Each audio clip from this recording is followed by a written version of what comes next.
Da un poco más de contexto a la gente de por qué tiene que invertir, por qué es una obligación, es necesario y es tan importante como el respirar e invertir. Si tú mantienes tus saldos de tesorería en moneda fiat a lo largo del tiempo, lo que va a pasar es que te vas a empobrecer irremediablemente, como ha pasado a lo largo de la historia. De hecho, el euro ha perdido el 90% de su valor contra el oro desde que nació. Luego dicen, no, es que los alquileres en España no paran de subir. Vamos a ver, el alquiler en España no ha subido. El alquiler en España ha bajado en términos, y sobre todo en Madrid, es que es alucinante cómo te lo venden. En términos de oro ha bajado, en términos de euro ha subido, porque en términos de euro ha subido absolutamente todo. Pero Gustavo, cuéntanos tu cartera de inversión, porque a mí de verdad que me fascina, me parece una cartera brutal. Si tú coges una cartera que es 75% oro, 25% Bitcoin, es una cartera formada 100% por activos reales, la comparas contra el MSCI World, desde el año 2017 el MSCI World ha hecho un por 2, o sea, un 100%. Esa cartera ha hecho un por 800. Y en la parte de Bitcoin, porque claro, tú al principio no lo veías, eras Sí. incluso un poco contraria a Bitcoin. Sí, me costó mucho. Y ahora ya lo has integrado en tu patrimonio y lo defiendes Sí. también a uña y dientes. ¿En qué mejora al oro y qué riesgos tiene también? ¿En qué en cambio pues cojea un poquito más? Llegará un punto en el que Bitcoin superará la capitalización bursátil del oro.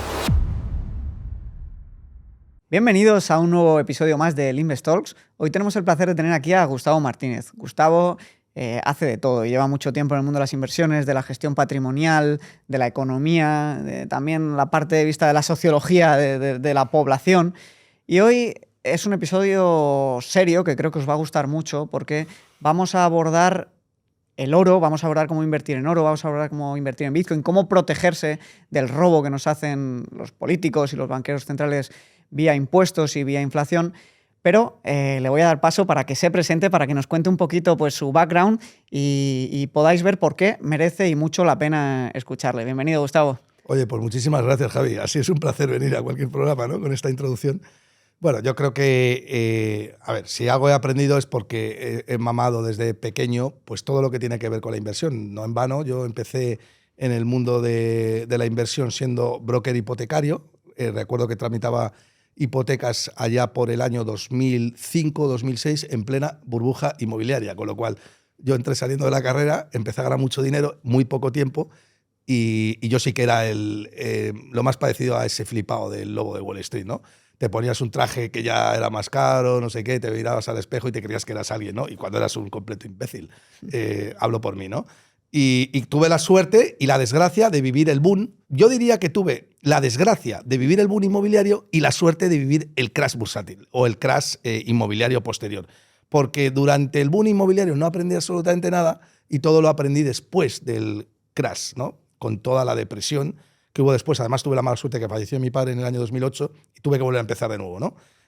Todo esto pues, fue muy joven. Y claro, la experiencia que te da el hecho de vivir una burbuja tan fuerte, yo creo que es una de las más fuertes, si no la segunda más fuerte o tercera de la historia con el crack del 29 y las dot.com, y luego vivir de repente de pasar a ganar todo a no ganar nada, porque no se podían sacar hipotecas en el año 2008, todos se paralizaron. Yo me acuerdo que teníamos un montón de hipotecas en Caja Madrid, cuando era Caja Madrid antes de ser convertido a Bankia, que las cajas fueron rescatadas por el gobierno y no fueron rescatadas, como dicen los bancos, esa falacia, ¿no? Y recuerdo perfectamente que de un día para otro pues, nos paralizaron todas las hipotecas y dijeron, ya no se dan más hipotecas.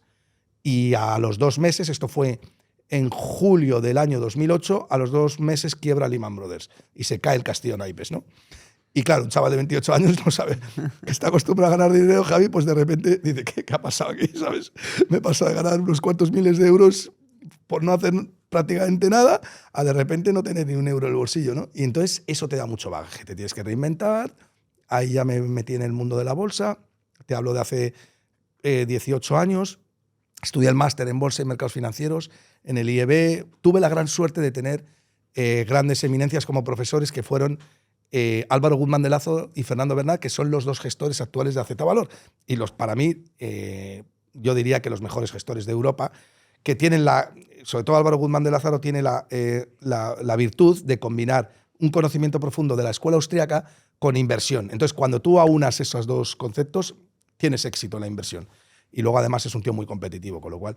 Entonces, los tuve como profesores y conocí a Rayo en el año 2012, 2013, y claro, ya eso fue como, pues no sé, un descubrimiento impresionante. O sea, volver a nacer. Dije, madre mía, se me cayó O sea, es como salir de la madriguera. De repente ves el mundo, no como te lo han dicho, como han contado, has nacido en un mundo que todo te lo crees, y de repente ves la realidad pura y dura porque te lo está contando gente que es muy inteligente y que ha profundizado, ¿no? Y a partir de ahí pues se inicia el mundo en el liberalismo, obviamente, y en los mercados financieros que están completamente, son primos hermanos, ¿no? Y eso pues te ha dado, empiezo a considerarme que soy libre, en tanto en cuanto soy o tengo la capacidad de saber cómo me están robando y quién me está robando, con lo cual, como ya sé que eso es real, pues puedo protegerme contra eso, ¿no? Es muy interesante porque, claro, la gente empieza a oír mucho de que tiene que invertir, que fondos indexados, oro, Bitcoin, hay un montón de activos, cada uno tiene su papel y su lugar, y luego quizá lo veremos un poquito más en detalle, pero da un poco más de contexto a la gente de por qué tiene que invertir, por qué es una obligación, es necesario y es tan importante como el respirar e invertir. Bueno, en primer lugar, esto es algo que nos enseña en las escuelas, ¿no? La importancia del ahorro y la inversión no se enseña en un Estado eminentemente socialista porque el ahorro y la inversión es el antídoto contra el Estado, realmente contra un macroestado. Si tú ahorras e inviertes, te vuelves una persona independiente y el Estado descansa en la falacia de que es necesario el Estado para protegerte, ¿no? Cuando digamos que la responsabilidad no es individual, sino es el colectivo, ¿no?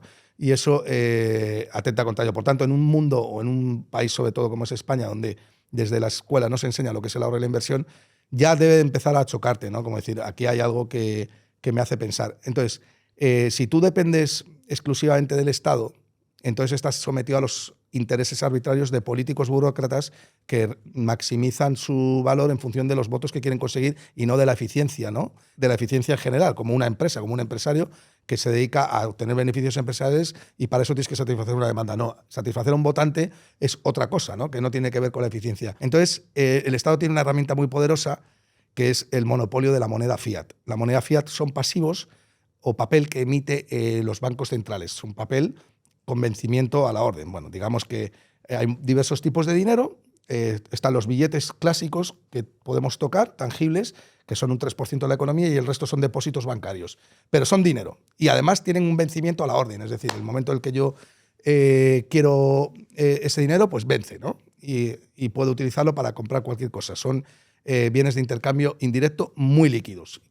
Que significa que líquido significa que no hay quebranto del valor, que minimizan los costes de transacción. Entonces, el problema de la moneda fiat es que está sometida al arbitraje de un político burócrata que es quien la controla.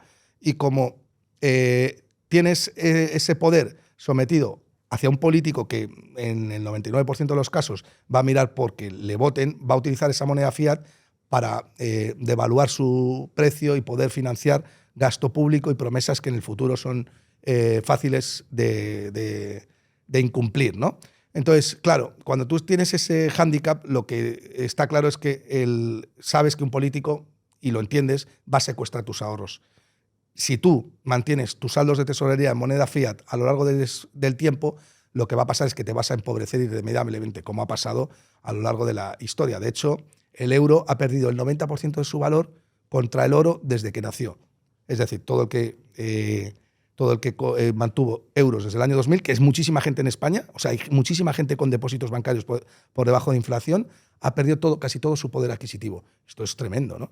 Y la gente no entiende por qué.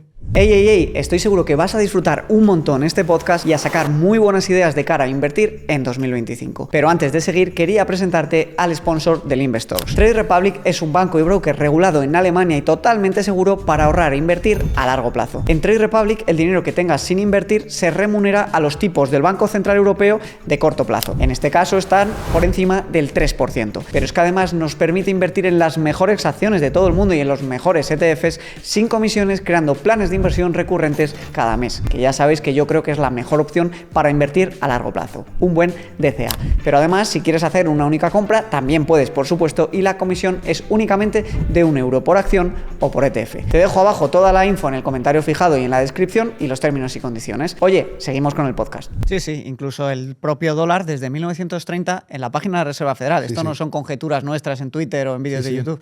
La propia Reserva Federal tiene un enlace dentro de fred.com que tú miras Purchasing Power of Dollar y se ve perfectamente cómo ha perdido un 99% de poder adquisitivo desde 1930. El propio dólar. Bueno, el propio dólar, pero te quiero decir, imagínate el resto de divisas Sí. mundiales. Luego dicen, no, es que los alquileres en España no paran de subir. Vamos a ver, el alquiler en España no ha subido. El alquiler en España ha bajado. En términos, y sobre todo en Madrid, es que es alucinante cómo te lo venden. En términos de oro ha bajado. En términos de Standard & Poor's 500 ha bajado. En términos de euro ha subido. Porque en términos de euro ha subido absolutamente todo. Se ha disparado todo. Pero es que en el año 2007, un piso en Gran Bretaña, en Londres, te costaba, que yo por aquella época vivía allí, creo, sí. Bueno, te costaba 700 onzas de oro. Ahora te cuesta 180. O sea, la vivienda ha bajado muchísimo con respecto a oro. Todo el que tuviera oro podía comprarse antes un piso y ahora se puede comprar 3. Sí. Es que eso la gente, este dato no lo tiene en la cabeza. Pero luego el alquiler, el precio del alquiler, dice, no, es que el alquiler está por las nubes. Mentira, hace unos años el alquiler estaba a 3 onzas o a 2 onzas de oro. Cuando estaba el oro a 1.400, pues a 2 onzas y media. Y ahora el alquiler te cuesta una onza de oro, que está casi a $3.000 el precio, o sea, 2.500 en promedio en Madrid, o 2.000 euros. ¿Qué me estás contando? Sí. Pues lo que no entiendes es que el político de turno, o sea, si tú tienes moneda fiat y la moneda fiat lo que te está permitiendo es cada vez menos acceso a bienes reales y a bienes y a servicios, pregúntate por qué es eso. Es que eso no es por acción de gracias ni por magia, ¿no? Claro, y sobre todo la gente lo que tiene que entender es que el dinero, como hoy existe, el dinero que conocemos fiduciario, no es un buen medio para trasladar riqueza al futuro. Es decir, no es un buen medio para proteger tu poder de compra y tu poder adquisitivo. El dinero de hoy en día tiene muchos problemas, pero es cierto que sirve bien para comerciar, para gastar al momento. Si tú tienes una necesidad de liquidez en tu empresa de un mes, vale, perfecto, tenlo en dinero fiat, pero si ya necesitas mantener o incluso aumentar tu poder adquisitivo vista a 5 o 10 años, es una pésima herramienta. De hecho, siguiendo con el ejemplo que decías del oro, que a mí me encanta, y esto hace que la gente lo vea muy claro, como tú bien explicas, es que en un piso medio de Madrid, en el 2000 eran 11 kilos de oro y hoy son 4 kilos de oro. Yo ese dato no lo tenía, pero me lo quedo ya para mí. Entonces, al final, es muy claro. El precio de lo que nos rodea sube, depende de con qué lo compares. Y lo que la gente tiene que entender es que invertir es imprescindible por esta inflación monetaria y de pérdida de poder adquisitivo total que tiene la gente que ahorra, que por desgracia es la inmensa mayoría. Y muchas veces la gente le da miedo invertir, punto número 1, porque como tú bien decías, parece que no interesa que la gente tenga esa información en los colegios. La familia, pues la mayoría, por desgracia, no las tiene y no la puede transmitir a sus hijos. Ahora, por suerte, cada vez la gente se empieza a formar más. Pero en definitiva es que es imprescindible que la gente entienda que el riesgo no está al invertir si uno invierte un poquito con sentido común y con cabeza, como ahora después vamos a ver. El riesgo está en mantener tu poder adquisitivo en fiat, porque eso sí que es un riesgo que se va a materializar 300%. Esa es la gran frase, Javi. El riesgo no está en invertir, el riesgo está en no invertir. Pero claro, tú eres un chaval joven y ya hablas con este conocimiento y lo has comprendido y eso es una maravilla. ¿Y eso qué pasa? Que a ti te hace libre. O por lo menos sabes que si te van a robar, tienes cierto margen de maniobra para defenderte. Pues oye, que deslocalizarte o protegerte comprando oro, o el vehículo que mejor protege contra la inflación es la bolsa a lo largo de la historia, comprar acciones. Pero claro, si tú vives en un país, en España, en el cual desde pequeños no te dan esa cultura financiera que es necesaria, que yo transmito a mis hijos, y tienes partidos políticos que te dicen que enseñar a invertir y ahorrar a un niño de 6 años es una aberración, como ha pasado en este país hace poco y determinados partidos, entonces estás jodido de por vida y además te conviertes en un zombie dependiente del sistema. No te conviertes en una persona libre, te vas a morir siendo un esclavo. Eso es una pena, tío. Entonces eso es lo que nosotros tenemos que intentar transmitir, ¿no? Sí. Yo a mi hijo, Javi, perdóname que te interrumpa, le decía a Juan Ramón Rayo hace unos años, mi hijo tenía 7 años y nos fuimos a cenar una vez y tal, y le pregunta a Juan Ramón Rayo, le digo, me preguntan lo que es la inflación a mi hijo de 7 años. Y dice, ¿qué es la inflación? Y dice, la inflación es la pérdida del poder adquisitivo de la moneda como consecuencia de que hay un político que te está empobreciendo. Y se lo dice, joder. Dices que eso no lo vas a ver en ningún libro de tal. Va a haber que traer a tu hijo al podcast, dentro de no mucho tiempo. Luego es verdad que no, tienes que profundizar más, pero tú ya le has enseñado eso. Entonces el niño ya, ¿sabes? Claro. Y además lo bueno es que cuando entiendes el sistema, ya no lo ves tan malo y tenebroso, lo que es el sistema financiero, en el sentido de que si eres capaz desde joven de tener una tasa de ahorro saludable y atesoras ciertos activos financieros, activos reales, se te va ese estrés por el futuro un poquito, porque tú entiendes que si tu patrimonio crece al 7, 8, 10% anual y la inflación que nos dicen al 3%, cuando tú tienes cierta masa acumulada, entiendes que el día de mañana es ese patrimonio el que va a estar trabajando por ti. Y tú te puedes centrar más en el vivir hoy. Entonces haces un poco de esfuerzo de trabajar hoy y guardar un poquito para el mañana, pero ese dinero en el medio y largo plazo trabaja por ti. Incluso luego, si haces las cosas bien desde joven, con 40, 50 años, ya no hace falta ni que ahorres tanto, porque ya tienes ese patrimonio 100%. y te permite incluso consumir todo el dinero que ganes cuando ya eres un poquito más mayor. Pero, Gustavo, cuéntanos tu cartera de inversión, porque a mí de verdad que me fascina. Me parece una cartera brutal. Sí, antes de nada, y ya con esto terminamos, Javi, es muy importante el ahorro, pero el ahorro sin inversión no vale para nada, porque Exacto. el ahorro es como una semilla. Tú la tienes la semilla, pero si no la plantas se marchita. Necesitas plantarla para que esa semilla brote, ¿no? Y crezca. Eso sería, en caso de marchitarse, sería la inflación. El ahorro sin invertir te lo come la inflación, ¿no? Entonces tienes que invertirlo. Dicho esto, pues yo ahora mismo tengo una cartera aparte en la cual invierto en activos reales, donde empecé teniendo 70... Bueno, hubo momentos en los que tenía más de un 70% de oro, hace 2 años y medio, cuando el oro estaba a 1.500 y pico dólares la onza y 20% de Bitcoin. Yo tengo una cartera formada que empezó siendo oro y Bitcoin, luego las mineras de oro las quitamos de aquí, las he metido ya en la cesta de acciones y tal. Pero empezó siendo más o menos 75% oro, 25% Bitcoin. Si tú coges una cartera que es 75% oro, 25% Bitcoin, es una cartera formada 100% por activos reales. Un activo real es un activo que no es pasivo de nadie, es decir, no tienes ningún riesgo de contrapartida porque no tienes ninguna obligación, o mejor dicho, la contrapartida no tiene ninguna obligación contra ti a futuro, como un activo financiero, donde sí hay un pasivo y una obligación y por tanto dependes de que se cumpla esa promesa de pago. Entonces, oro y Bitcoin, yo me di cuenta de que podía ser en un momento tan crítico, podía ser una posición muy ganadora. Lo cogí tarde, porque si tú comparas una cartera de 75% formada por oro, 25% por Bitcoin, la comparas contra el MSCI World, desde el año 2017 el MSCI World ha hecho un por 2, o sea, un 100%. Esa cartera ha hecho un por 800, multiplica por 8, que es la misma rentabilidad que lleva el Standard & Poor's 500 desde los mínimos después de la crisis de la burbuja de crédito, en el año 2008. En el año 2009, el Standard & Poor's 500 hizo un mínimo, en noviembre, recuerdo, 670 puntos. Hoy está en 6.000. Un 15% de yield durante 15 años. Pues esa cartera la ha hecho en la mitad de tiempo, un 30% de yield, el oro y Bitcoin. Por el efecto palanca también de Bitcoin, pero tienes la parte del seguro del oro, que no te la proporciona Bitcoin, porque Bitcoin es mucho más volátil que el oro. Y además, en caso de haber un riesgo extremo, el oro te va a proteger mucho más que Bitcoin, ya sea cual sea, pues el oro protege por incertidumbre, ¿no? Luego vamos con eso. Así que esa es mi parte de activos reales. Y luego tengo casi no tengo moneda fiat, no tengo liquidez, mejor dicho, aunque ahora sí que estoy incrementando un poco de liquidez porque veo que está todo en máximos históricos y cuando los índices están en máximos históricos puede haber una corrección de un 10 o un 15 que te proporciona a ti margen de seguridad para comprar cosas baratas, porque cuando corrige Estados Unidos, corrige lo que está caro y lo que está barato, pero normalmente suelo estar invertido 100%. A mí la moneda fiat me quema, es como decir, bueno, esto. A mí me pasa igual. Yo, de hecho, no tengo nada más que la liquidez necesaria para mi día a día, un par de meses o 3 de gastos, y mi empresa, pues nóminas, facturas y tal, igual 2 o 3 meses, y el resto que estoy deseando. Es que es como una adicción comprar activos, porque al final cuando entiendes cómo funciona es como, no quiero esta basura, ¿no? Es libertad. Sí. O sea, al final, sabes que te lo van a quitar, ¿no? Porque te van a gravar el impuesto sobre el ahorro y tal, pero es más difícil que te roben. Sí. Porque, claro, el impuesto de la inflación es un impuesto oculto. Es una genialidad desde el punto de vista ¿cómo te diría yo? Del crimen organizado, ¿no? O sea, es que es ingeniería criminal. La inflación es ingeniería criminal porque la gente no ve el apunte contable en el banco. Tú imagínate que la inflación se pudiera reflejar en el statement del banco. Dijeras, todos los meses y vieras un impuesto, por ejemplo, que tiene 100.000 euros y que tuvieras un 10% de inflación, como ha habido en Europa hace nada, eran 10.000 euros al año. Tú ponle que tengamos ahora un 7, un 8, porque el CPI, o el IPC, mejor dicho, es un índice que está cocinado.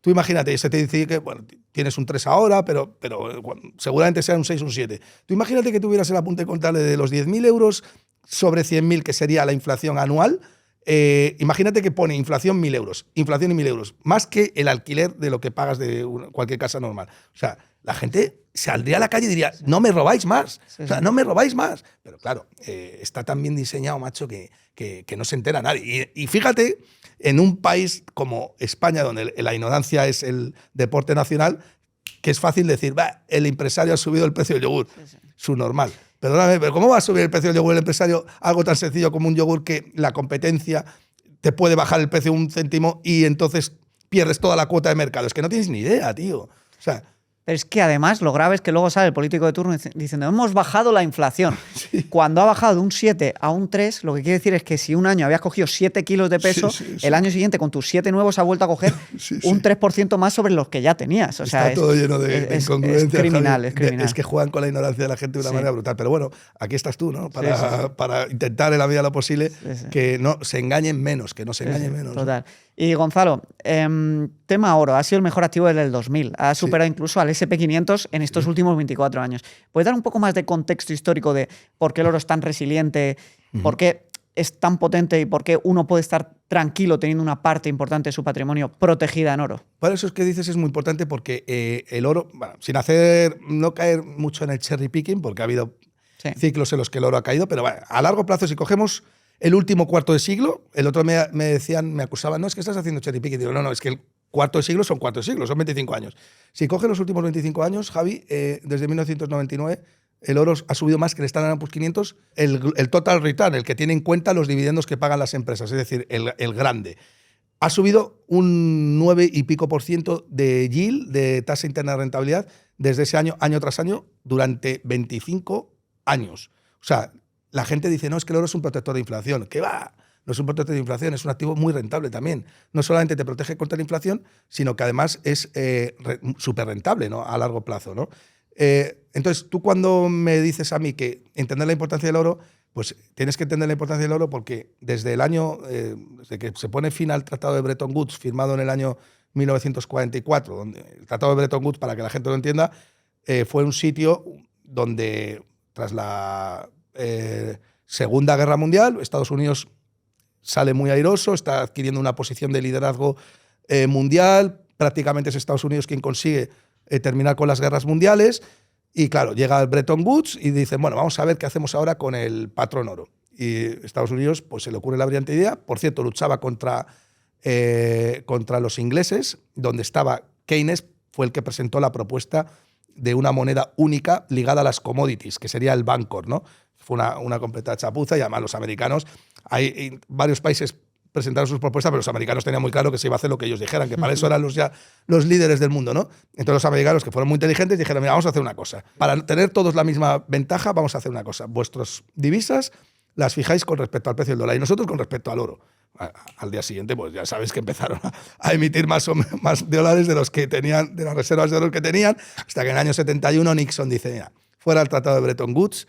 Mucha gente se pensaba que el oro se hundiría tras el Tratado de Bretton Woods. Y desde ese año, desde 1971, se produce en la década la mayor inflación de la historia de los Estados Unidos, con inflaciones de 2 dígitos por encima y se fueron al 20%, 15-16% de inflación. Y en 1971 el oro estaba cotizando a $35 la onza. Y desde 1971 hasta ahora el oro ha multiplicado por más de 75 veces. En 50 años el oro se ha ido desde los $35 hasta los 2.800 que hizo máximos históricos el otro día, con una rentabilidad de un 8 y pico % nominal anual durante los últimos 50 años. O sea, el oro es un activo súper rentable. Lo que pasa es que corre la falacia en el mercado de que el oro a largo plazo solo protege contra la inflación porque la gente toma en los años anteriores al año 71, cuando el oro estaba completamente intervenido. Entonces, ¿cómo coño vas a tener en cuenta los precios intervenidos para hacer un performance de largo plazo? No tiene ningún sentido, ¿no? El oro va a seguir subiendo a largo plazo. Y sobre todo es el activo más antiguo, más duradero y que más ha demostrado estar asentado y aceptado globalmente. Sí. Porque ni el petróleo, ni las materias primas, o sea, realmente el oro es lo que más tiempo lleva entre nosotros y siendo aceptado. Y además, Javi, es que ha desbancado, el oro siempre ha estado en permanente jaque. Vamos a ver, los mejores activos para ser dinero a lo largo de la historia son las commodities, ¿no? porque son activos reales, que son tangibles, que tienen una oferta más o menos inelástica, ¿no? Es decir, que no puedes aumentar la producción a discreción si la demanda lo requiere, pero además el oro ha tenido todos esos activos, todas esas propiedades, pero además ha sido un punto focal desde el punto de vista de que ha sido algo bonito, escaso, difícil de extraer. Las joyas, bueno, pues la gente se ponía las joyas, era para poder transportar el oro con mayor facilidad, pero está presente en el ser humano desde hace 5.000 años. O sea, los egipcios se llevaban el oro a las tumbas para poder empatizar con Dios. Cuando llegaran al cielo, iban a darle oro y empatizar con Dios y para luego poder tener riquezas allí. O sea, es que ha convivido, pues como en una cartera Warren Buffett convive la Coca-Cola con Warren Buffett o American Express, ¿no? O sea, es algo que, como diría Warren Buffett, no se entiende el ser humano sin ese activo y no se entiende el ser humano sin el oro, ¿no? Sí, sí, estoy totalmente de acuerdo. Ya ha sobrevivido hasta el sistema monetario moderno, Sí, ¿no? Como sí. decíamos, incluso después de esa rotura del Y no ha tenido patrón. ningún competidor. Ahora, con Bitcoin, obviamente, pues surgen nuevos competidores y es bueno. Bitcoin es una cosa... bueno, ahora Sí, sí. hablaremos Luego de ello. hablaremos de Bitcoin Sí. y en qué partes mejora, en qué partes complementa y cómo, yo estoy muy de acuerdo contigo y luego lo veremos cómo son complementarios y no Totalmente. va a ser una sustitución de uno por Esa otro. es mi guerra ahora y me encanta, ¿sabes? Eso es una mentira y no tiene ningún Sí, sentido. no tiene Pensar que un sentido. activo de 10 años va Sí. a sustituir de golpe a uno de 5.000, ¿no? Pero ¿cómo invertirías en oro? Porque hay por ahí pues varias dudas, ¿no? Que son normales. Al final la gente dice, oye, el oro es un tema físico, han salido los ETFs o los ETN, ¿no? Los ETCs. Sí. También se puede invertir en las mineras que extraen Sí, el sí. oro, ¿no? Entonces, cuéntanos un poquito las diferencias entre invertir pues, en el oro físico, es decir, ir y comprarlo, qué ventajas, qué desventajas, qué ventajas o desventajas tiene el ETF y cuáles tienen las mineras. Vale, pues básicamente para diferenciarlos vamos a hablar de oro financiero y de oro físico, ¿no? El oro físico obviamente tiene una cualidad que no tiene el oro financiero y es que tienes la posesión del activo en tu casa. Tú imagínate pues tener tu lingote o las cosas se ponen muy feas, tú no vas a... Bueno, vete tú a saber si tienes un papel que te da derecho a tanto oro, si ese papel lo puedes cobrar o no, porque ese papel te lo debe a alguien. Con lo cual, el oro financiero es un activo financiero. El oro físico es un activo real. La diferencia entre un activo financiero y un activo real es que el activo financiero depende de una contrapartida que cumpla su promesa de pago. En el caso del activo real, el oro, no. Ya tienes la moneda aquí y en el momento, la moneda, el dinero, la commodity, la materia prima, como queramos llamarle, en el momento en que tú quieras lo puedes usar, ¿no? Entonces, esto es muy importante porque si las cosas se ponen muy feas y se han puesto feas a lo largo de la historia, Sí, sí. en determinadas coyunturas y que la gente no piense que eso no puede volver a pasar, porque la historia tiende a repetirse y rima bastante también, puedes utilizar el oro pues, para traficar con el oro, para cambiar, intercambiar, para registrar riqueza de una manera más sólida, pero tiene unos inconvenientes tener oro físico, y es que, primero, es más caro, es menos líquido, y además tienes el riesgo de que te lo roben. Que luego veré, bueno, te lo digo ahora, pero el dato de que el oro te lo roben, por ejemplo, es un argumento que utilizan mucho los bitcoiners. Yo también me considero bitcoiner y dicen, no, es que el oro te lo pueden robar. Fíjate lo que pasó con la orden ejecutiva 6102 de Roosevelt, ¿no? En el año 40 y pico. Sí, pero es que en el año 40 y pico, cuando Estados Unidos ya... Por ahí ya, fíjate que era un país liberal, ya avisaban de que los gobiernos te roban directamente, ¿no? Cuando Estados Unidos mandó extraer, ejecutar o secuestrar el oro de todas las familias, solamente consiguieron apropiarse del 20% del oro de las familias. Pero esto es muy sencillo de entender. O sea, mira, un lingote de oro de 1 kilo te cabe en la palma de la mano. 1 kilo pues es una mancuerna que levanta un bebé prácticamente, ¿no? O sea, y eso son casi $90.000. $90.000 tienes en la mano. Hoy. O sea, hoy. Pero tú fíjate que, Javi, que tú tienes 5 kilitos, son $450.000. Eso es el patrimonio de muchas familias a lo largo de toda su vida. Y dice, hostias, tan difícil es esconder 5 kilos diversificados en distintas casas o en, yo qué sé, en sitios muy recónditos, en una caja fuerte y tal. O sea, para perder todo eso es muy complicado y que te lo roben. Es cierto que hay otros activos que permiten que o resuelven ya 100% eso, aunque cometen otros fallos, ¿no? Pero bueno, eso por el lado del oro físico. Te lo pueden robar, tienes un spread más alto, unos costes de intermediación más alto. A lo mejor te puede costar comprar oro 2,5%. Que bueno, tampoco es... Teniendo en cuenta que, por ejemplo, en el último año sube un 1% a la semana, porque ha subido un 60% en un año y pico, pues tampoco es mucho, ¿no? Bueno, pero lo puedes entender. Si las cosas se ponen feas, te van a pedir oro físico. Y el oro físico te va a dar una seguridad que no te da absolutamente nada. Pero no es tan líquido como el oro financiero. Y el oro financiero puedes comprar a través de ETFs o ETCs, que básicamente es lo mismo. Tampoco vamos a entrar en tecnicismos, pero uno tiene más porcentaje de oro, otros tienen unos fondos que pueden combinarse con otras cosas y tal. Más o menos de precios siguen igual, pero tiene una cosa que es muy buena, y es que haces así, apretas a un botón y lo has vendido con el móvil, y es muchísimo más líquido, ¿no? Además es más barato, porque al ser más líquido es más barato, porque es más fácil encontrar contrapartida, y eso hace que los costes de intermediación se reduzcan, y tiene para mí, clarísima desventaja de que dependes de una contraparte que cumpla con su compromiso de pago, que podría no cumplir. Claro, el tema es que está almacenado en una bóveda en Londres o en Suiza, sí. Pero si se desata una guerra mundial, pues a ver qué pasa con el broker donde lo tienes. No lo tienes todo el bolsillo. Claro. Ya está, es que no lo tienes todo el bolsillo. Y eso debería de tener una penalización, que no la tiene, porque finalmente como es mucho más líquido y hay mucha más oferta, pues un ETF es muchísimo más barato, ¿no? Es normal. Así que bueno, yo recomiendo, dependiendo de cuál sea el patrimonio de uno o de otro, pues tener uno u otro. Siempre es bueno tener algo de oro físico, pero si tienes poco patrimonio, vete al oro financiero. Ahora, si eres un tío con 5 millones de euros o 10 millones de euros y no tienes medio millón de euros en lingotes, eres un cafre. Total. Porque en esos patrimonios ya te tienes que cubrir ante riesgos extremos. Claro. Ya merece la pena, aunque sea un poquito más caro Sí. custodia y te tengas que romper la cabeza. Estás obligado a diversificar. O sea, no tener oro físico, patrimonios por encima de 3 millones de euros o 2 millones de euros es un error. Sí. Y hay muchísima gente, ¿eh? Sí. Y luego cuando les explicas la tesis lo entiende. Digo, tío, ten cuidado porque tú eres un tío con pasta, pueden ir a por ti el día de mañana y tal y cual, o las cosas se pueden poner feas y tú tienes que tener tu riqueza registrada, almacenada en diversos activos. Y uno de ellos, clarísimo, es el oro físico, pero el oro financiero, puedes tener un ETF y el gobierno te lo puede paralizar. Y dice, no, esta cuenta está parada. Ya te lo han quitado. Claro. Como ha pasado con los dólares rusos hace poco, ¿no? Sí. Bueno, es que de esto vamos a hablar después, porque había una tendencia desde 1970 con la rotura del acuerdo de Bretton Woods de manera oficial, que mientras que en ese momento los bancos centrales tenían en torno a un 30-40% de las reservas en oro, llegó a bajar hasta el 7% en el 2008, Correcto. Que ya es gracioso, porque España, de hecho, liquidó la mayor parte de sus reservas de oro cuando el oro estaba en mínimos históricos. Sí, lo cual al revés. Es guasón. Sí.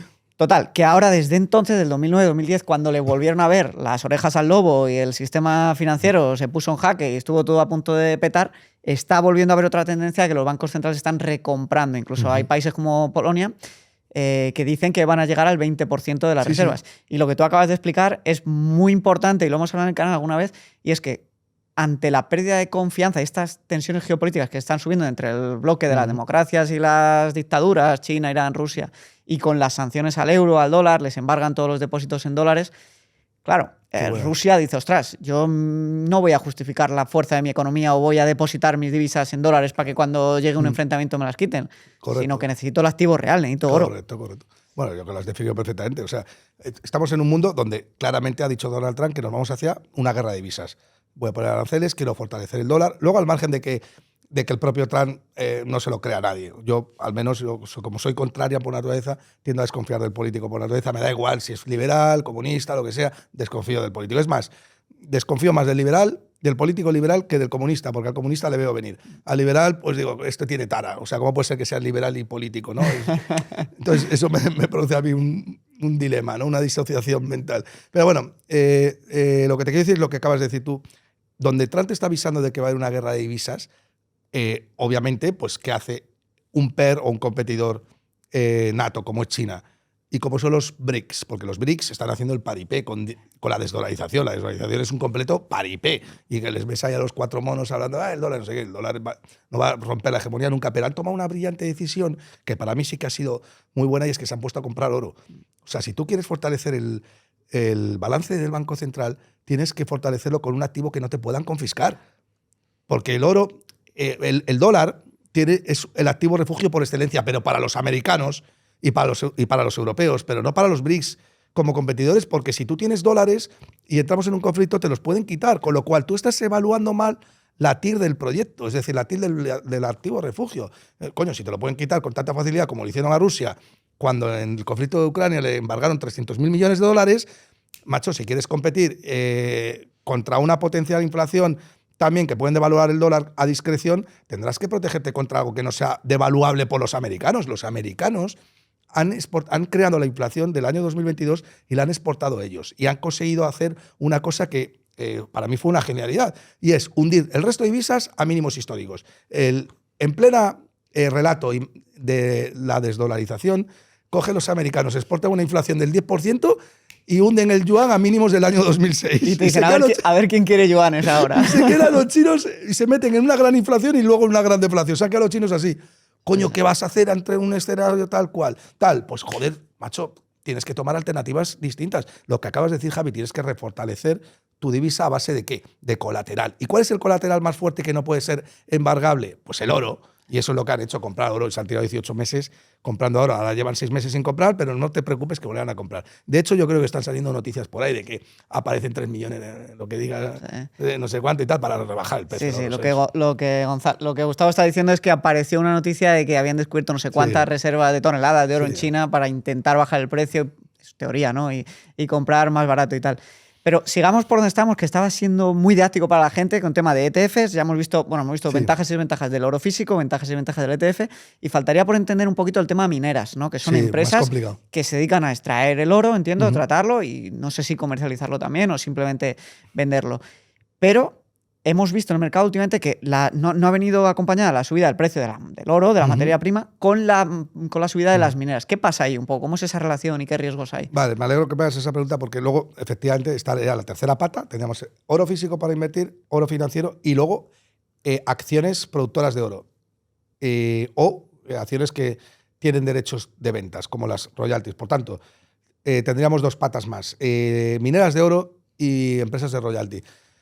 Las mineras de oro, la ventaja que tiene es que puedes aprovechar el apalancamiento operativo. Es decir, se supone que por cada dólar que sube el oro, pues las mineras te pueden ofrecer $5 de beneficio operativo. Pero a la contra también puede pasar. El apalancamiento lo que tiene es que multiplica los beneficios y multiplica las pérdidas con un margen, ¿no? Y eso es lo que denomina el margin call o la llamada al margen. Entonces, ¿qué ha pasado con las mineras tradicionalmente? Las mineras tienen la parte de los ingresos que es única y exclusivamente la producción por el valor de la onza, cuánto eres capaz de producir por el valor de la onza, pero claro, dentro de la producción es cuánto te cuesta producir. Y eso es lo que el mercado, para mí, yo diría que de una manera justa, ha penalizado durante mucho tiempo. ¿Por qué? Porque los costes de inflación penalizan mucho a los costes de extracción de oro y a todo lo que rodea al ecosistema de la extracción del oro, que viene recogido en una partida que se llama los All-in Sustaining Costs, o AISC, que es lo que te dice cuánto de costoso es la extracción de oro. ¿Qué pasa? Que los All-in Sustaining Costs han estado los últimos años muy elevados por culpa de la inflación, tensiones, riesgos regulatorios, etcétera, etcétera. Mientras que la onza iba subiendo, los costes iban subiendo tanto o más, con lo cual el margen operativo o el margen por unidad de onza se estrechaba cada vez más. Eso es una cosa que hay que ver muy de cerca. Las mineras, lo que tienes que estudiar es cuál es el margen unitario por onza. Ese margen se amplía cuando los costes fijos se mantienen y el coste variable, el beneficio, aumenta, o también puede pasar que se mantenga el precio del oro y el coste baje. Y eso es el margen unitario por onza. Entonces, la tesis de las mineras, a grandes rasgos, porque luego tienes que profundizar en cada minera, descansa en que el proceso de inflación está más o menos controlado, aunque va a haber repuntes en la inflación, pero ya no es esta inflación brutal que ha habido por la cual las mineras se han penalizado tanto, y mientras tanto el oro sigue protegiendo contra potenciales repuntes de la inflación, con lo cual hay una divergencia histórica entre cómo cotiza el oro y cómo cotizan las mineras que más tarde o más temprano se tiene que corregir. Dicho esto, las mineras a largo plazo son un negocio muy jodido, porque necesitan muchísimo capital expenditure, mucha inversión en capital sobre proyectos que no sabes el oro que te van a dar. Claro. Entonces, el cálculo, o sea, la TIR que tú le exiges al proyecto, por pelotas tiene que ser muy alta, porque necesitas cubrir todas esas expectativas de falsa extracción, hay riesgos por todos los lados. Y luego, además, tienes el problema de que un gobierno te pueda expropiar, como está pasando en África, ¿no? Donde están las mineras más importantes del mundo. Así que la tesis de las minas de oro para mí ahora es muy válida, creo que sigue siendo válida. De hecho, ahora en el último año habían subido un 50%, ahora han corregido un 20%, con la llegada de Donald Trump al poder y esa pequeña corrección que ha tenido el oro de un 4% desde máximos históricos. Y yo veo que algunas mineras están muy infravaloradas por el mercado. Pero es un negocio que cada uno tiene que hacer los deberes. Sí, quizá para el ahorrador conservador que lo que quiera es protegerse con oro, pues no es un tipo de De inversión, coña. porque al final tienes que estar pendiente, ¿no?, de esto que comentas de la subida de costes y Mucha es volatilidad. una tesis más elaborada de entender y de seguir que no simplemente protegerse con Eso oro es. a largo plazo. Sí. ¿Y la parte de las royalties? No, en la parte de los royalties lo que te hace es minimizar más los costes de producción, porque los royalties firmas derechos sobre ventas. Entonces, tú tienes unos derechos sobre ventas y de lo que vendas me tienes que dar un 5%, al margen de lo que te haya costado. O a lo mejor dentro de los costes hay una pequeña penalización. Y en royalties, las mineras suelen arrastrar mucho a las empresas de royalties y muchas empresas de royalties están muy penalizadas ahora mismo. Pero el modelo de negocio es el mismo. Tanto produces, tanto vendes y omite un poco los costes de producción. Empresas de royalties yo las recomiendo más para el que tiene menos conocimiento de la extracción del oro, pero quiere aprovechar el apalancamiento operativo. Es decir, si alguien ve que el oro se va a ir por encima de los $3.000 con la tesis de inversión, o comparte mi tesis de inversión de que el mundo sigue necesitando funcionar con deuda, con déficit y está Cuéntanos, porque era por lo que te iba a preguntar. ¿Cómo ves el oro para los próximos 5 o 10 años? Nunca me gusta decir próximo año porque eso es especular y Sí, es una vista a especular. un año es muy difícil. Pero vista 5 o 10 años, teniendo en cuenta la situación macroeconómica, ¿cómo estás viendo el oro? Yo muy alcista. Muy alcista. Yo lo veo por encima de $5.000 de aquí a los próximos 10 años seguro. O sea, estamos hablando de que tú piensas una cosa, Javi. Cuando dices $5.000 del oro, bueno, yo cuando hablaba de los $3.000, bueno, yo fui a la radio hace un año y pico y hablé de $2.500 con Domingo Soriano y Manuel Llamas, creo que estaba y tal. Y claro, me miraron así con cara de que flipado que dice y tal. Y luego se cumplió. Tuve suerte también porque, joder, el timing tiene un componente de suerte muy importante, pero la tesis la tenía desarrollada y la tesis ha cumplido. Yo sigo viendo el oro creciendo, alcista a largo plazo. Pronto lo vamos a ver por encima de los $3.000 y suponer una tesis que está, cuyo precio objetivo del oro es $5.000 es lo mismo que decir que el oro te va a subir un 80%. Un 80% en los próximos 10 años es un 8% anual. El oro lleva subiendo un 9% anual desde los últimos 25 con bastante menos masa monetaria. No es nada descabellada la tesis. Lo que ha hecho subir al oro hasta estos últimos 25 años es una profunda curva exponencial de carácter logarítmico de la oferta monetaria, de la M2. Es decir, el oro, para que no deje de subir, el ser humano tiene que percibir que el otro dinero, por llamar al oro dinero, que podríamos no llamarle dinero, pero vamos a suponer que el oro es dinero, ¿no? El otro dinero lo está haciendo bien, se está comportando bien. Y para que el otro dinero se esté comportando bien, tiene que proteger o mantener su poder adquisitivo en el tiempo. Es decir, la tesis del oro descansa en que haya un político responsable que anteponga los intereses de los ciudadanos a que la gente le vote en el presente. Es decir, una completa falacia. Es un oxímoron, no puede darse, es imposible. Por tanto, la tesis del oro es muy clara y no hay que ser muy listo. Mientras haya déficit al 5, 6, 7%, sumado encima a las tensiones geopolíticas y a la nueva tendencia de, no desglobalización, pero sí desconfianza entre bloques claros, yo veo vientos de cola para el oro. Clarísimo. Y más ahora. O sea, es que ahora es la mejor etapa para invertir en oro. Otra cosa es que me digas, bueno, puede ser que hayan determinadas... Claro, el oro está sometido a volatilidad. Claro. No todo el mundo ve esta tesis. O sea, que hay gente que no la ve y vende, y eso es volatilidad, ¿no? Pero sí que tienes que tener en cuenta que, claro, en un escenario como el año 2008, donde entramos en una gran deflación y el Standard & Poor's 500 se va a los 700 puntos y Apple te está pagando un 15% al año de rentabilidad, ¿qué coño vas a comprar oro? Ahí no tienes que comprar oro, ahí tienes que venderlo, porque el coste de oportunidad de protegerte es altísimo. Ya te protege la rentabilidad de sobra y además con margen de seguridad amplísimo. Entonces, no siempre hay que tener las mismas cantidades de oro, pero a largo plazo sabes que es un activo. ¿En qué escenarios merece la pena tener más sobreponderación en oro? Ahora, en cualquier escenario que estemos al final de en un ciclo expansivo, con repuntes en la inflación o incluso repuntes en la inflación con cierta desaceleración, lo que se denomina la estanflación, ¿no? Ahí es imprescindible tener oro. En un escenario en el cual veas que el ser humano o los bancos centrales son incapaces de reducir la necesaria propiedad, o sea, son incapaces de transmitir la necesaria propiedad de generar tipos de interés reales positivos a los pasivos que emiten, que en última instancia no es otra cosa que si yo te presto a ti dinero, tú me devuelves ese dinero como mínimo en los mismos que ese dinero te dé el mismo derecho a los mismos activos reales, ¿no? Eso el Banco Central no lo puede respetar porque tiene tanta deuda. El Banco Central nace para financiar al Tesoro y el Tesoro es el mayor organismo, el mayor emisor de deuda del mundo. Entonces, si la inflación es estar corto de dinero, es decir, apostar a que el dinero cae, está beneficiando al que se pone corto de dinero. ¿Y quién es los organismos que se ponen corto de dinero? Los endeudados. Es decir, la inflación beneficia al que está corto de dinero, al endeudado, y perjudica al que está largo de dinero, al que está apostando a que el dinero se va a apreciar, es decir, al acreedor. Como los organismos más endeudados del planeta son los estados que están endeudados y el Tesoro está financiado por el Banco Central, si tú no compras oro, estarías apostando contra el Banco Central. Es lo que te quiero decir. Tú no puedes tener como contrapartida al Banco Central, porque el Banco Central tiene el monopolio de la moneda y te va a hundir. Con lo cual, salte de esa partida y compra oro, ¿no? Entonces, si tú sigues descontando y anticipando que va a haber déficit, lo que tú has dicho, es decir, que el ser humano o los estados van a gastar más de lo que ingresan porque eso les proporciona votos, entonces sigue comprando oro. Y la idea sería un poco calcular el coste de oportunidad en el sentido de tenemos oro porque ahora pensamos que el ciclo se está alargando mucho, las valoraciones todavía del mercado americano están altas, exigentes, pero parece que a lo mejor le queda un poquito todavía, ¿no? Luego lo vemos. Pero claro, si esto cambiase y de repente entramos en un ciclo más restrictivo, las acciones caen y se ponen a valoraciones más atractivas, ya ahí el coste de oportunidad de tener oro en ese momento puede empezar a tener sentido hacer cierto rebalanceo, ¿no? Hombre, claro.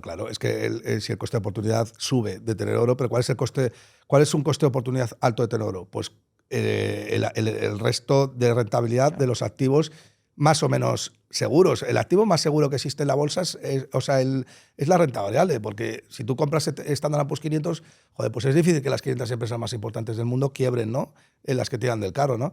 Claro, si tú estás en un contexto donde el Standard & Poor's 500 está muy bajo porque ha habido ¿una crisis qué es? Una crisis, o mejor dicho, una depresión que es coger a una persona que pesa 200 kilos y meterla al gimnasio y ponerla a dieta. Pues eso es lo que hace la economía con el mundo. Dice, esto está completamente zombificado, hay excesos por todos los lados, hay una sobrecapacidad en todos los sitios, un exceso de empleo que no necesita estar. Bueno, pues una crisis lo que hace es hacer ese ajuste. Las valoraciones se deprimen muchísimo y los gobiernos entran en un periodo de deflación, que son incapaces de hacer crecer el comercio, hacer crecer, provocar nuevas economías de escala, y ahí, claro, no tiene mucho sentido tener oro porque el coste de oportunidad de mantenerlo es muy alto, en tanto en cuanto no tienes nada de inflación, de hecho estás en una deflación, y sabes que hay un banco central que se muere por generar algo de inflación, pero no es capaz de generar inflación. Entonces ahí, joder, te compras bolsa y lo vas a hacer mucho mejor. Lo que pasa es que son periodos de tiempo que no suelen durar mucho, ¿no? Claro. Son oportunidades que no están ahí eternamente y que hay que ser atrevido, porque mucha gente dice, no, yo no invierto porque están máximos. Vale, está perfecto, lo entiendo, y si es de verdad que lo estás razonando y tú has hecho tu tesis y ves que claramente estamos ya en la parte final del ciclo, quizá lo que no tienes que hacer no es no invertir, sino no invertir en renta variable y tener otra estrategia. Pero esa misma gente la quiero ver yo invirtiendo cuando caiga un 45% del S&P500, si es que cae, que no estoy diciendo con esto que quiera caer. De acuerdo, la gente lo hace al revés. La gente suele comprar cuando es en bolsa, es todo lo contrario de lo que hacen en la vida real. Tú cuando ves un jersey de 100 euros rebajado a 50, te lo compras inmediatamente. Pero ves la acción de Telefónica que ha bajado y estás acojonado y la vendes. O sea, el funcionamiento es completamente al revés. ¿Sabes por qué? Porque la gente sabe o es capaz de valorar un jersey, pero no tiene la capacidad como para valorar Apple rápidamente, ¿no? Entonces, yo creo que el oro es un más siempre. En una cartera que se precie de largo plazo siempre hay que tener más o menos cantidad de oro. Y ahora, por supuesto, hay que ponderar muchísimo más oro, a pesar de que ha subido un 60% en los dos próximos años. Mucha gente me dice... Y de hecho, joder, ahora cuando ganó Trump, el oro empezó a corregir. Ya, yo tengo a muchos haters que están preparados con la bazooka, ¿no? Mi tesis flaque, decir, Gustavo se ha equivocado. No sabes las ganas que me tiene, ¿no? Pero yo me descojono de la risa porque, claro, no hay cosa más divertida que tener una tesis clara contra alguien que no la tiene y te quiere reducir si tú no la tienes. Entonces, le reduces tú inmediatamente, ¿no? Digo, vamos a ver, alma de cántaro, ¿cuál es la tesis tuya para que creas que debes vender oro? ¿Que Trump va a reducir el déficit del... o sea, el déficit del 7% al 3%? Ahora ha llegado este hombre Bessent, que era el secretario del nuevo Tesoro, sustituyendo a Yellen, y dice que va a reducir el déficit. Elon Musk, mira, macho, yo no me creo nada, Javi. O sea, yo creo que Elon Musk y Donald Trump van a acabar tuiteando a hostias. El uno no sé qué, el otro atacando y tal. O sea, esto para mí es un tráiler de una película que te ponen un tráiler como tipo yo qué sé, Gladiator 2, que la película, y luego ves la película y te quedas dormido. O sea, es como el Joker con el musical. Sí, es una decepción y yo lo veo igual. Me puedo equivocar. O sea, yo creo que a corto plazo no es un buen catalizador que venga Elon Musk. ¿Cómo va a ser un buen catalizador para el oro si te viene un tío que dice que no hay que endeudarse más y que hay que reducir el déficit? Pero es que obras son amores que no buenas razones, y yo no me creo. Luego lo que hay que mirar son los números. Que Donald Trump ahora puede decir misa, pero la realidad es que en su mandato. Y yo los he mirado, ¿eh? En su mandato, en ese momento, fue el presidente que más subió el déficit en la historia de Estados Unidos. Y el oro cayó un 16% cuando llegó y luego inició un canal alcista sin precedentes. O sea, empezó a subir. Y te digo una cosa, yo me he mirado los números del programa de Donald Trump y no. Es que no hay ninguna. Es que es todo cantos de sirena. Sí. Cantos de sirena. O sea, tú dices, la reducción de la deuda. O sea, Donald Trump, para financiar toda la bajada de impuestos, necesita 10 trillones de dólares, billones europeos, los próximos 8 años. La primera partida que dice, vamos a reducción del IRPF, impuestos directos al trabajo, 5 trillones. Eliminación de las cuotas de la seguridad social. Bonificación de no sé qué. Vamos a quitar los impuestos a las pagas extras, tal. Te pones a sumar, te sale 8 trillones, otros 2 de por ahí, 10 trillones. Y dices, ¿cómo vamos a recaudar esto? Aranceles. O sea, primera medida es ostión al crecimiento mundial. Fíjate, es que es acojonante. E inflacionaria, total. Un libertario, los liberales te dicen que hay que poner aranceles para recaudar eso. O sea, es contra el crecimiento, que no sabes cómo eso va a afectar al crecimiento mundial. Aranceles. Vale, venga, me lo creo. Vamos a suponer que por arte de magia no ralentiza el crecimiento mundial, sino que crecemos todos más. Imposible, pero vamos a suponerlo. Vale. 2,5 trillones de dólares si pones un impuesto o sea, ahora mismo se pone un impuesto, aranceles al 30% de los bienes que Estados Unidos importa. Si pones un impuesto de un 10% a todos los bienes de la economía que Estados Unidos importa, un 10%, que es una barbaridad, porque la curva de elasticidad se te mueve mucho y ya dejas de vender y hundes al resto del mundo y te hundes tú en la mierda con él. Porque Europa está acojonada con eso. Vale, pues vamos a suponer que pones un 10% a todos los productos que importa Estados Unidos. Bueno, pues Javi, si tú pones ese 10%, Estados Unidos recaudaría 3 trillones de dólares por eso, más el daño colateral que haría. Vale, 7,5 millones en un escenario neutral.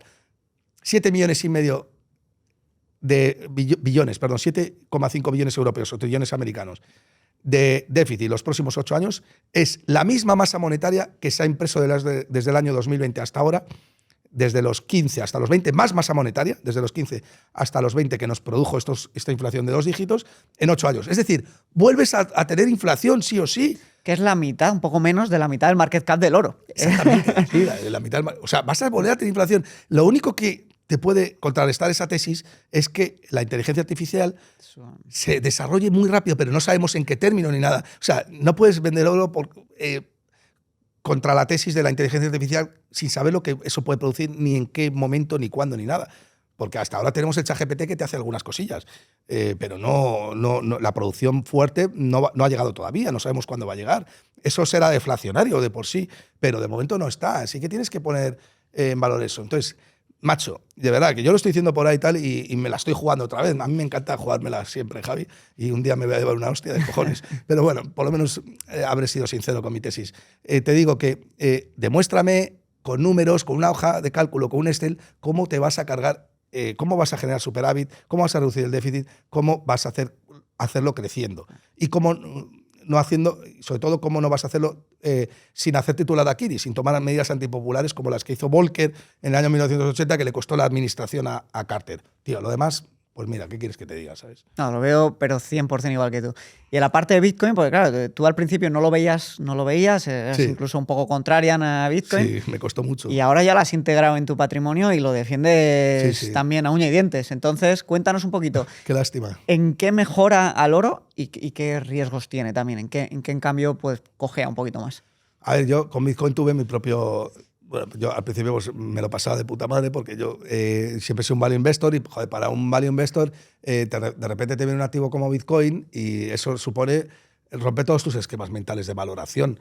Y a mí, al principio, yo era para mí un descojone, ¿no? O sea, yo veía los bitcoins y tal y cual y me encantaba atizarles en redes sociales. Pues yo de por sí ya sabes que soy polémico, Javier, porque me divierte y porque forma parte de mi naturaleza, lo he sido desde siempre, desde chiquitito.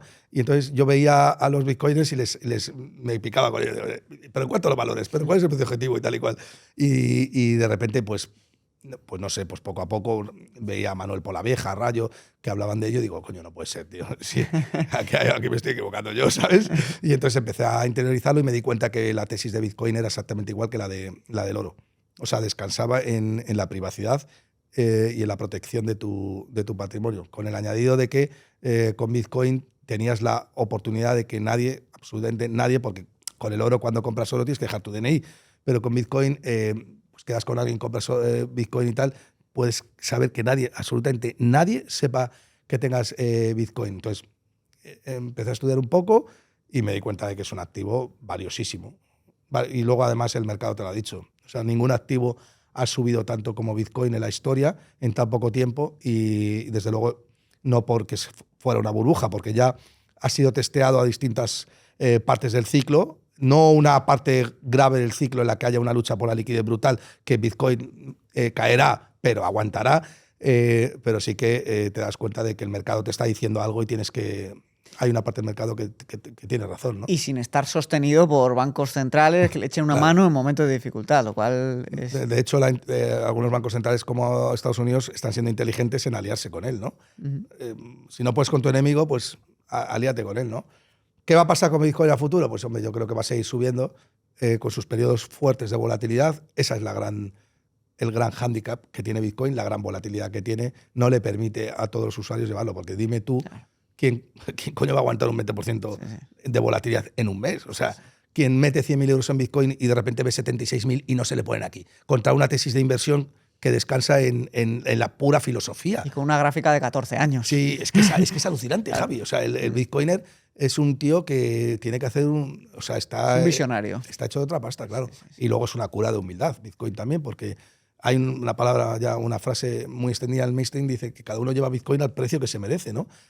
Pero bueno, yo no creo que nadie haya multiplicado por 10 y no haya vendido, ¿no? Eso es complicado, o por 15. Pero es que Bitcoin ha multiplicado, no sé, recuerdo la primera transacción que se hizo de Bitcoin, que además se puede mirar el número y tal, bueno, pues decía que se compraron, no sé si se cambiaron 5.000 Bitcoins por las pizzas, ¿no? Sí, por las pizzas, o 10.000 Bitcoins por las pizzas. Y eso ahora supondrían 600 o 700 millones. No, yo siempre digo que no me da pena no haber comprado mucho antes. Punto número 1, porque soy joven y cuando empecé a hacer dinero y a acumular y a invertir, pues es cuando pude hacerlo.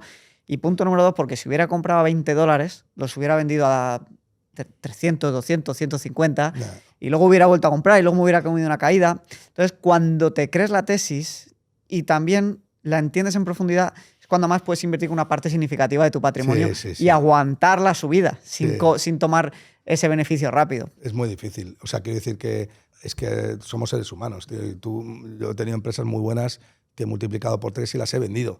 Y luego han multiplicado por 10. Y yo las seguía viendo baratas y las vendía. O sea, digo, joder, es que sigue estando barata, pero es que multiplica por 3, tío. ¿Cómo? Es que si esto mañana ha bajado... O sea, y tienes el duendecito, tío, que te está machacando la cabeza. Sí. Si mañana baja un 50%, joder, no sé qué, con lo que me ha costado, la vendo. Sí. Y Bitcoin igual. Lo que pasa es que, claro, es que Bitcoin tiene el gran problema de la volatilidad. Claro. Pero yo veo igual que tú que esto no va a ser una cuestión de que Bitcoin quite market cap al oro. Yo creo que de aquí a 10 años el oro hará un por 2, un por 3 o lo que sea en market cap y Bitcoin podrá hacer un por 6 en el market cap actual. Y hay hueco en el sistema para los dos y con este ritmo de crecimiento de la masa monetaria es que no... De hecho, yo creo que llegará un punto en el que Bitcoin superará la capitalización bursátil del oro. Fíjate, yo que soy más oro que... Bueno, realmente yo, Javi, no me caso con ningún activo. El otro día me decían, no, es que Gustavo, tú lo hablas de oro y tal. Y yo, tío, yo he hablado de oro como he hablado del rebote del Standard Poor's 500, como he hablado de Z-Valor, como he hablado de cualquier activo. Yo no me voy de fiesta con el oro a ningún lado, ¿sabes? No tengo... pero sí que creo que el oro... La oferta va a llegar un momento que va a ser completamente inelástica. Hay 200.000 existencias de oro ya en la Tierra. O sea, fíjate, a lo largo de la historia, el ser humano ha sido capaz de producir 200.000 toneladas de oro. A lo largo de la historia, desde hace 5.000 años, porque el oro es muy resiliente. Entonces, es casi indestructible, ¿no? Salvo que lo fundas y tal, y lo tienes a un río, pues conserva sus propiedades, ¿no? Entonces, se estima por el Instituto Geológico Americano y otros institutos geológicos bastante competentes que quedan unas 50, 60.000 toneladas por extraer, de las cuales 10.000 están en sitios completamente inalcanzables. Por ejemplo, qué sé yo, pues a 11.000 kilómetros, a 11 kilómetros abajo de las fosas marianas, pues puedes, pero ahí de momento no vas a bajar, ¿no? O algunos que me dicen contra la tesis del oro, ya, bueno, es que puedes ir a Júpiter y descubrir, o que un meteorito se caiga a la Tierra, y bueno, tío, déjame. Tú me dices esa tesis, me animas a comprar más. Claro, o sea, sí. Si esa es tu tesis para aumentar la oferta de oro, me voy a comprar más. ¿Sabes lo que te quiero decir? Porque ni hemos viajado a Júpiter, ni sabemos si no se puede excavar en la Tierra, imagínate allí. O sea, déjate de rollos, ¿no? Entonces, esa oferta cada vez es más inelástica y se va aproximando más a la de Bitcoin, pero es cierto que Bitcoin, como de repente empiece a haber más literatura, la gente tal, empieza a entenderlo, hostias, con esa oferta de 21 millones, el apalancamiento de la demanda es brutal. O sea, que te puedes. Ahora ya está superando a la plata, ¿no? Si no sí, ya superó a la plata. Ya sí. tiene 1,7, 8 trillones. Llegó a estar a 1,9 cuando tocó el máximo de casi $100.000 y pues por es ahí. Es una barbaridad. Sí. Pero bueno, empresas como Nvidia han hecho el doble de capitalización en menos tiempo. Sí. O sea que. Y el oro tiene una capitalización bursátil de 19 trillones de dólares.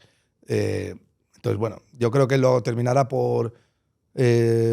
Pero mi tesis siempre va a ser, hoy por hoy, Bitcoin y oro, porque además lo que hace subir a los dos no son sus propiedades diferenciales, sino la escasez. O sea, lo que hace subir al oro. Si el oro y Bitcoin valen es porque son muy escasos y económicamente demandados siempre. Entonces, siempre su oferta está por debajo de su demanda y eso va a hacer que el precio siga subiendo. Unos a un ritmo y otros a otro.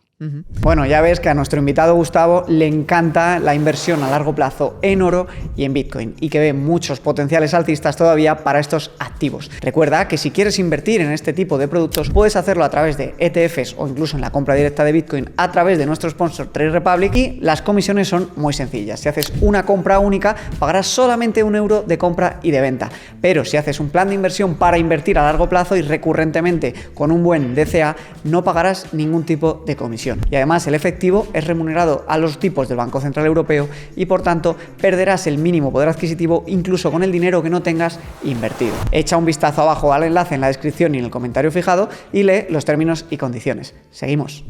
Súper interesante. Yo creo que la gente habrá disfrutado un montón con la parte del oro que lo hemos tocado en profundidad y habrá aprendido también el sentido profundo, filosófico e incluso emocional de invertir en oro, que al final es como un poco contrarian al sistema, ¿no? Y pro libertad. Eso es contraria al sistema.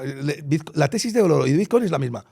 Descansa en lo mismo, es protegerme contra el socialismo. Totalmente. Pero al final lo que la gente también tiene que entender es que son herramientas que nosotros utilizamos para crear una vida mejor a futuro y claro, también estar mejor en el día de hoy con carteras con las que nos sentimos más cómodos, ¿no? Entonces, aparte de esto, tú eres también asesor patrimonial, asesor financiero. Quería preguntarte, Gustavo, por cómo ves tú 3 tipos de carteras si tuvieses que invertir hoy para 3 tipos de perfiles de cliente distintos. Bueno, empezamos con el más difícil de todos para mí, que es con un perfil muy conservador, que quiere que su patrimonio crezca un poquito por encima de la inflación y quiere la mínima volatilidad posible. Y ya no tocamos solo Bitcoin o oro, sino en general todos los activos que veas a tu disposición. Bueno, yo creo que ahora ese ejemplo que me lo has puesto chupado ahora, porque, joder, con un bono americano de 10 años pagando un 4,5% denominado en dólares, lo tienes chupado. Y al europeo le debería dar igual realmente invertir en dólares. Debería de invertir en dólares el europeo, viendo cómo su continente no tiene más que burocracia sobre burocracia, regulación sobre regulación y políticos por todos los lados que mira el nivel de los políticos de Europa. Sí. Con lo cual, vete a Estados Unidos, compras dólares, te refugias en dólares por si hay algún. Y encima estás prestando dinero o comprando papel americano, que no es otra cosa que prestar dinero a Estados Unidos, que es el país más seguro del mundo y un país que nunca ha dejado de impagar su deuda, ¿no? Sí. Encima, la única solución que proponen los burócratas europeos con Draghi a la cabeza, cuando elaboró su famoso informe hace unas cuantas semanas, que decía que sobre regulación, sobre burocracia, poca flexibilidad, impuestos altos, al final la única solución que daba era inyectarnos, eran 500.000 millones más. O sea, el euro, para que la gente lo tenga en la cabeza, desde 2008, un euro te daban $1,56, ahora te dan $1,04. Es decir, la devaluación es tremenda frente al dólar y frente al franco suizo ha bajado de 1,60 y pico a 0,80 y algo. Claro. O sea, que pueden estar mucho más tranquilos con una inversión 10 años americana. Lo único que tienes que hacer es aguantar un poco la volatilidad, de que el euro se pueda revalorizar con respecto al dólar o que haya las primas de riesgo, o mejor dicho, la tasa de riesgo de Estados Unidos suba porque descuente un poco más de inflación, pero a largo plazo, a 10 años un 4,5% o 4,30 que está cotizando la TIR del bono americano a 10 años, eso es un O sea, meterías tu patrimonio, el bono americano a 10 años, a cobrar el cupón. Un poquito de oro también, y eso para protegerte contra digamos que el oro es cobertura contra el papel o contra la deuda. Entonces, para protegerte, y ya está.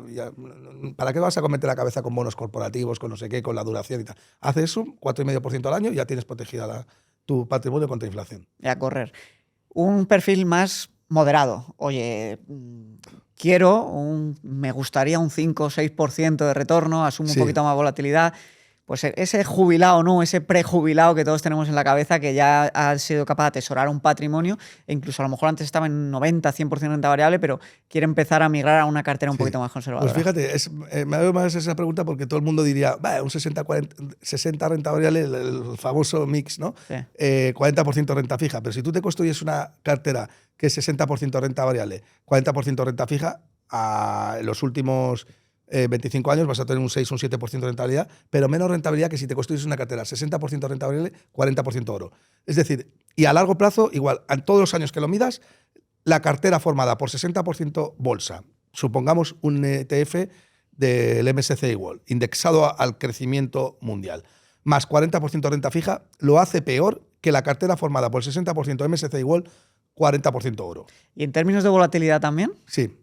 O sea, tiene un ratio Sharpe más bajo. El ratio Sharpe es la unidad de beneficio que obtienes por la unidad de riesgo que asumes, más bajo que el 40% de renta fija, 60%. Pero eso la gente no lo sabe. Es que también es verdad que la renta fija estos últimos 6 años, con esta manipulación de los tipos de interés… Y se supone que va a ir a peor. La renta fija con una inflación que el mundo necesita o sea, los estados necesitan inflación para poder pagar su deuda. O sea, la renta fija es peligrosa, ¿no? No hay otra salida a día de hoy que más deuda y tipos de interés bajos, porque es que si no… Es una japonización de la economía. Sí, totalmente. ¿Y para el perfil más agresivo? Para el perfil más agresivo, sin lugar a dudas, yo tomaría 100% renta variable metido en value investing, mineras de oro, royalties, sector industrial, small cap en Estados Unidos.